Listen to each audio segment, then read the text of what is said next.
Hello, welcome back to the channel. We are unfortunately back in action. I apologize for how I sound. I am currently dealing with a pretty bad cold, but we established in the Heroes of Wrestling video that I work hurts. We also established that I am very hardcore and nothing can stop me. The damn sniffles ain't shit, boy.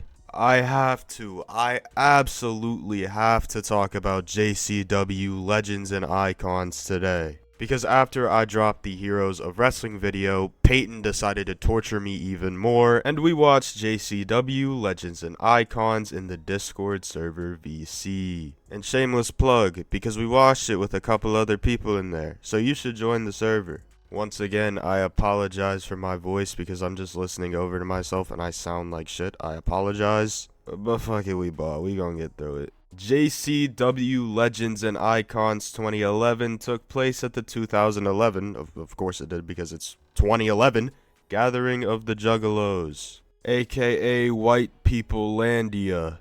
I'm sorry, I'm just kidding.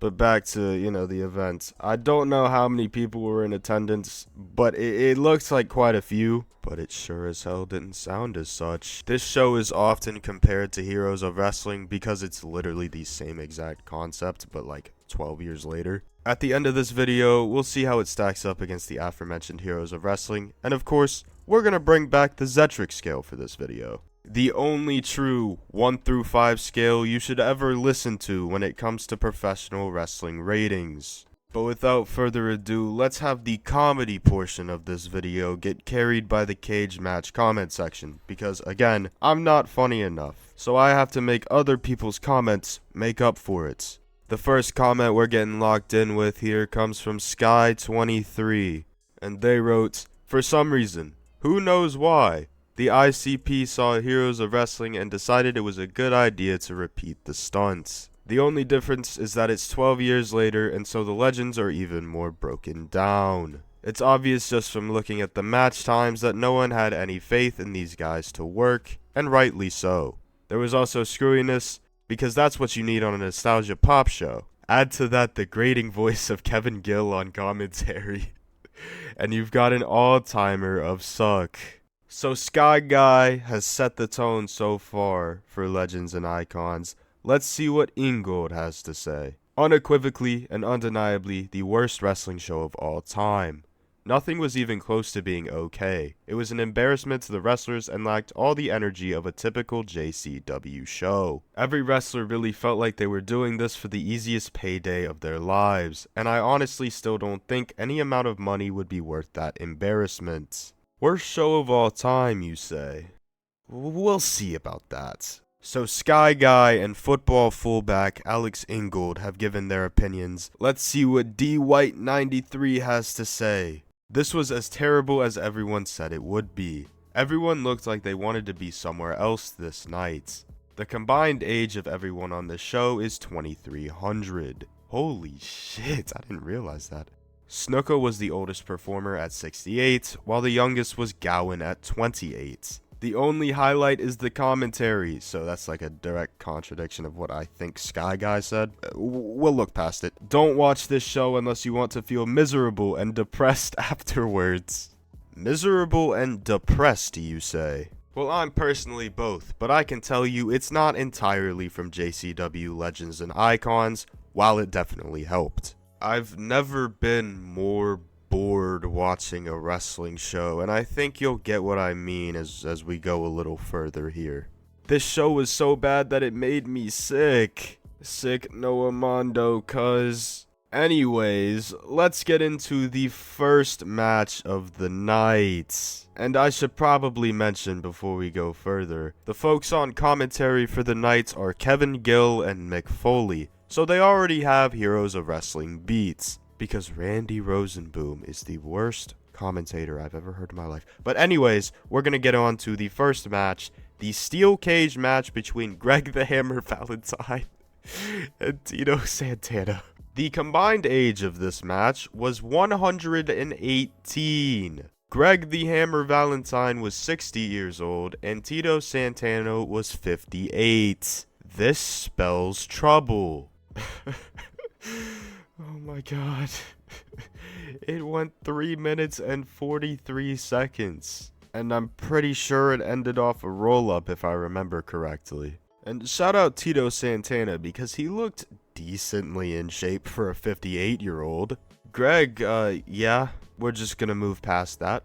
The match was certainly something. There's not a whole lot to talk about because, again, it went 3 minutes and 43 seconds. But after the match, Tito Santana smashed the PWI award, or whatever the fuck it was. Because, yeah, it was like a nod to when Valentine smashed the IC title. I don't know nor care. Our Zetric scale rating from 1 to 5 Zetrics for Greg the Hammer Valentine versus Tito Santana inside a steel cage, except like 30 years past their prime. Probably gonna give this one -1 Zetric. It didn't go long enough to be better, nor worse. But then after this, it took what felt like 35 minutes for them to get the cage down. Also, they have a terrible camera setup for the commentary team. It's like at an angle on the desk. It's weird as hell. I don't like it. And Mick and Kevin talk for a little bit and they're just dragging it. It's so boring, bro. It's just filling time for the sake of filling time, and it makes sense, I guess. I mean, the cage was just chain linked fences put together, but that's besides the point. In reality, it was about 10 minutes, but oh my god, it felt like so much longer. That's the theme of tonight. It feels so long. L time consumption for real. The next match on the card was the longest, and it went for 28 minutes and 44 seconds, and it was the 15-man Battle Royal. This was certainly something. Oh boy. So, this match decided to include Hacksaw Jim Duggan, the Headbangers, Superfly Jimmy Snuka, former NWA World's Champion Ronnie Garvin, Big Daddy V, Rob Conway, for whatever reason, Rakishi, Disco Inferno, Zach Gowen, and a few others. Apparently, Rob Conway is a legend now, and Disco Inferno as well. I guess. That's almost as bad as Zetric saying Osama-san is good. But yeah, the Battle Royal. They came out in allegedly 60-second intervals. It didn't feel like that. Ronnie Garvin had the handyman special outfit on. And there was only a couple of guys in this match that could actually work at this day and age. And of course, during this match, Zach Gowen lost the prosthetic leg. And of course, because again, of course, Rob Conway took it away with no heat, just did it to do it. Because, of course. They had to do the finish like 3 or 4 times because they kept messing it up. It was Zach Gowen and Big Daddy V, and it was the Chris Benoit Big Show spot from the 2004 Royal Rumble. That sucked. On the Zetric scale, probably gonna have to give it like 1 Zetric, and that's being generous. I'm being generous because it was the best match of the card. Spoiler alert, best match of the card. Oh boy. Anyways, brother, let's get into the next match on the card. A 33-second barn burner between the Rock and Roll Express and the Midnight Express. Good God, save me. The match was a couple of punches and then a double drop kick to Dennis Condrey and a 3 count. What am I watching? I can't Zetric scale it. I just can't. So I'm gonna move on and act like this doesn't exist. God save me. The next match is a quote-unquote 7-man Philly Madness match. Oh, good grief. It involves Raven, Balls Mahoney, Shane Douglas, Sabu, rest in peace, Too Cold Scorpio, Al Snow, with head, and Rhino. This match went 3 minutes and 46 seconds, allegedly. Quite a few botches. It gets to a point. It gets to a point. Gore! Gore! Gore! Rhino hits Snow with the gore! That was the finish. But, yeah, oh my god. Oh god help me. They just did a bunch of finishers and a bunch of weapon spots, and it just sucked. I'm so glad that they rushed it, because if they didn't, it would have just been painful. Like, it gets to a point. -1, Zetrix. Next! Holy balls, we have 5 more matches to go. And the next match was the second longest match that wasn't the Battle Royal on the card. And I wanted to gouge my eyes out. I wanted to just do anything other than watch this match. It was extremely boring. They basically did nothing for 6.5 minutes. That's 6 minutes that I'll never get back. Ken Patero did not look good at all. Backlund looked like Bob Backlund. I don't want to talk about it. It was so boring. It was my least favorite match on the entire card, because it just kept going and going and going. Make it stop. Please. It was my least favorite match on the card, but it probably wasn't the worst. So I'm going to give this one -3 Zetrix. Can we please just go to the next one? Oh dear lord. 5-way Memphis Madness match. Oh, good lord.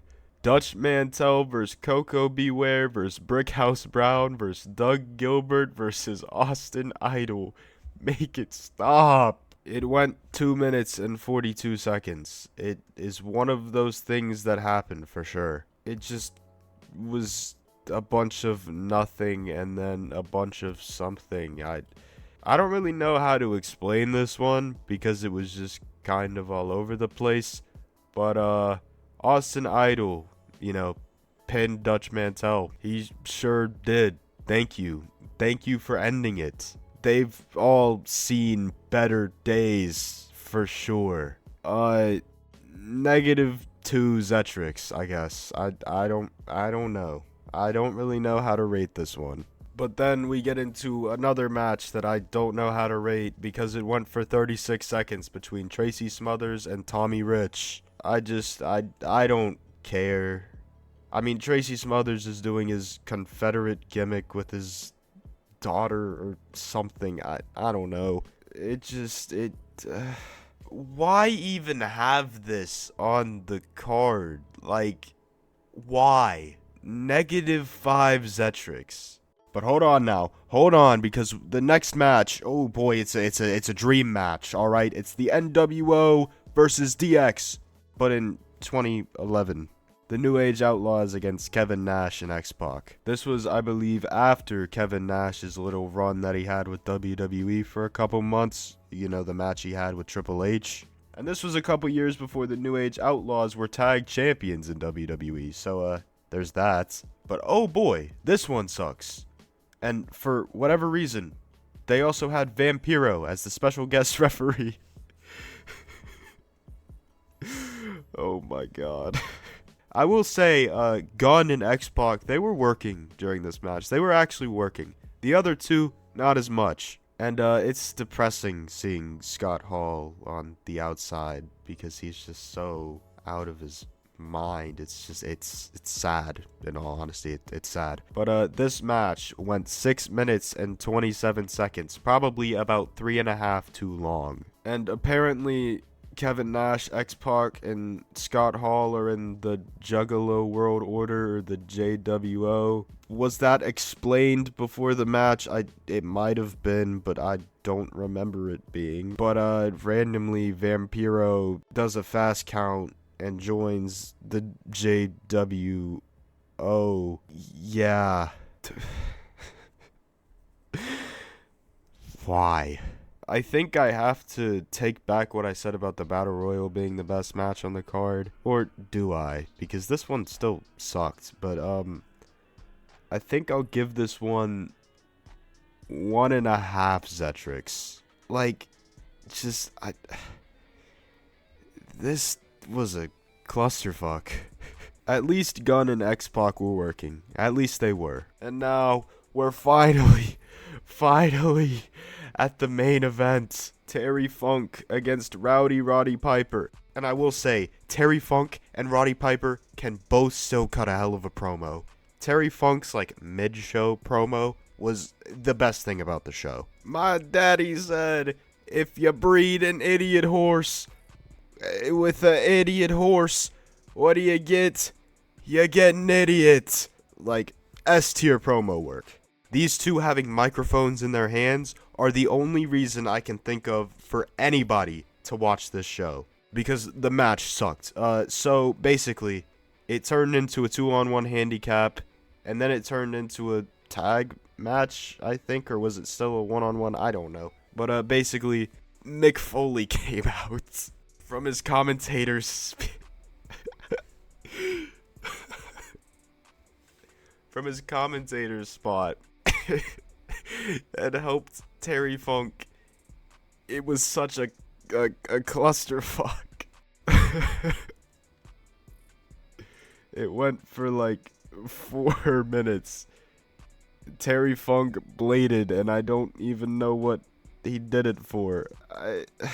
It was still better than the Heroes of Wrestling main event. So, there's not a whole lot of wrestling to talk about. But for what it's worth, the promos are like 4 Zetrics. But the match is probably... So, the Heroes of Wrestling main event was -4 Zetrics. I'd probably give this one -2.5 Zetrics. This was sure something. I don't know. Like... this show sucked. So, to segue into the final thoughts and final rating section, I think this is worse than Heroes of Wrestling. And just stick with me now. For one, they didn't have a Stan Lane, Tully Blanchard match. And for two, we were looking at the commentators longer than we were looking at anything else. It was fucking atrocious. This show, I think, is the first time I've ever been, like, displeasured to see Mick Foley on my screen. Because he was shown so much. I get that you probably couldn't have that much wrestling on the show. But, like, come the fuck on. It was so boring. I have never been more bored watching a wrestling show. I feel like I aged, like, 20 years just watching that show. The highlights were Terry Funk with a microphone in his hand, basically. I can't think of anything else that would be considered a highlight. I can think of plenty lowlights, though. So, to give Legends and Icons a final Zetric scale rating from 1 to 5 Zetrics, with all the factors included, I think this might be a -5 Zetric show. The wrestling was awful. The crowd was awful. The time consumption was awful.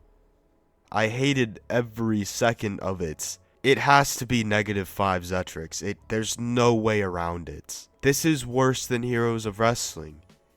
It just is. I can't spin it any other way. It's worse than Heroes of Wrestling. I wouldn't wish watching this on my worst enemy. But anyway, to segue out of the video, I appreciate you guys for taking time out of your day to watch this video. If you liked what you saw, and if I earned it, I would appreciate it if you liked the video, as well as subscribe to the channel. We're trying to take over the world, and every interaction helps. If you want to be a part of this sort of shitty pay-per-view watch-along, or just any other videos in the future, join the Discord server. Like, I know I'd be trolling about it sometimes, but join it. It's awesome for real. Join the Discord server. Join it. Join it right now. And you can follow me on Twitter too if you're into that sort of thing. Those links are in the description as well as the pinned comments, as always. I apologize for being sick as a bitch. That's my fault. But yeah, I appreciate you guys again for taking time out of your day to watch this video.